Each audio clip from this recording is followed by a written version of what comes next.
ఏంటి ఆ వీడియోకి సంబంధించి తెలుసుకుందాం. అంతకన్నా ముందు ఇదే అంశానికి సంబంధించి లావణ్య మీద ఆరోపణలు చేస్తున్న శేఖర్ భాష కూడా ఫోన్లో జాయిన్ అవుతున్నారు. శేఖర్, హలో. భాష, ఎస్ శేఖర్ భాష, లావణ్య స్టూడియోలో ఉన్నారు. మీరు తన మీద ఫేక్ అలిగేషన్స్ చేస్తున్నారనేది లావణ్య అంటున్నారు. సో ఎందుకు మీరు లావణ్య మీద ఫేక్ అలిగేషన్స్ చేయాల్సి వస్తుంది? సార్, నేను మీకు ఒక ఎఫ్ఐఆర్ ఇచ్చాను, ఓకే, ఒక కంప్లైంట్ ఇచ్చాను, ఓకే, అది రెండు ఫేక్ అని మీరు అనుకుంటున్నారా? బట్ తనంటోంది ఫేక్ అని చెప్పి లావణ్య. అవునండి, ఖచ్చితంగా. దట్స్ ద రీజన్ అతను అరెస్ట్ అవ్వలేదు. అతను ఏంటి, అతను అరెస్ట్ అయిపోయిన జైలుకి 376 అన్నది ఇప్పుడు రేప్ అంటే పెద్ద సెక్షన్ కదా. మరి ఇప్పుడు మాల్వి పెట్టిన ఒక సెక్షన్కి 4.5 years అతను జైల్లో ఉన్నాడు. అతను అరెస్ట్ అవ్వాలి కదా. అంటుంది ఆ ఎఫ్ఐఆర్ వచ్చేసి ఎఫ్ఐఆర్ మీరు పెట్టినట్టు కూడా.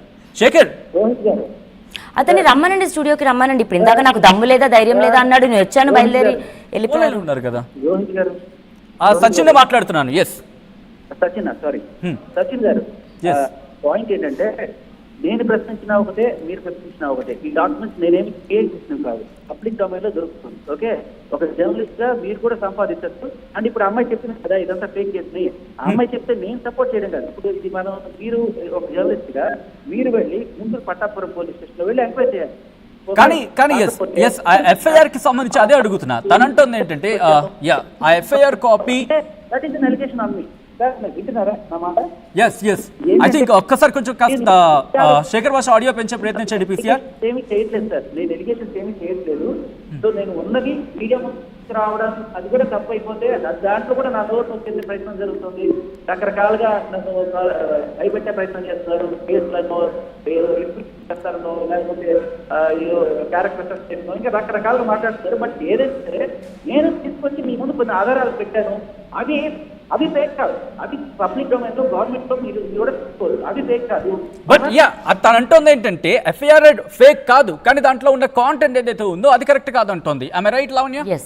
ఏమైంది ఆ ఎఫ్ఐఆర్ కి సంబంధించి, ఏం జరిగింది? ఎస్ శేఖర్, ఒక్కసారి లావణ్య వర్షన్ కూడా తెలుసుకుందాం. కాదండి, నాకు ఈ వాయిస్ క్లారిటీ లేదు చెప్పేది ఏంటంటే, నేను ఇచ్చిన నాకు దొరికిన ఎఫ్ఐఆర్ గురించి నేను మాట్లాడాను. అది కరెక్టే కదా, అది చెప్పుకునే హక్కు ఆవిడకి ఉంది. అది ఆవిడ చెప్పింది కరెక్టా కదా వెరిఫై చేసుకునే హక్కు మీకు ఉంది, నాకు ఉంది ఒక జర్నలిస్ట్ గా. చూడండి, ఇప్పుడు ఈ రోజు చెప్పింది ఆవిడ ఇది నా రైట్ కాదు, ఓకే గుడ్, ఇది అసలు నేను కేసే పెట్టలేదు, గుడ్, మస్తం సాయి ఇదయ్యాడు, లేకపోతే మస్తం సాయి నాకు ఏం ఫైన్, మంచిది. సో ఇది చెప్పినంత మాత్రం రైట్ అయిపోదు, చెప్పినంత మాత్రం తప్పు అయిపోదు. మనం దీని ఫర్దర్ ఇన్వెస్టిగేషన్ చేసి గుంటూరు పట్టాపురం పోలీస్ లో ఏం జరిగింది, ఆ సీసీటీవీ ఫుటేజ్ లేకపోతే ఇంకోటో ఆ పోలీస్ ఆఫీసర్నో ఎవరినో అడిగి మనం తెలుసుకోవాలి. ఇప్పుడు నేను తెచ్చిన డాక్యుమెంట్స్ అయితే ఫేక్ కాదు కదా, అదే నేను చెప్పేది. రైట్, అదే నేను అడుగుతున్నా.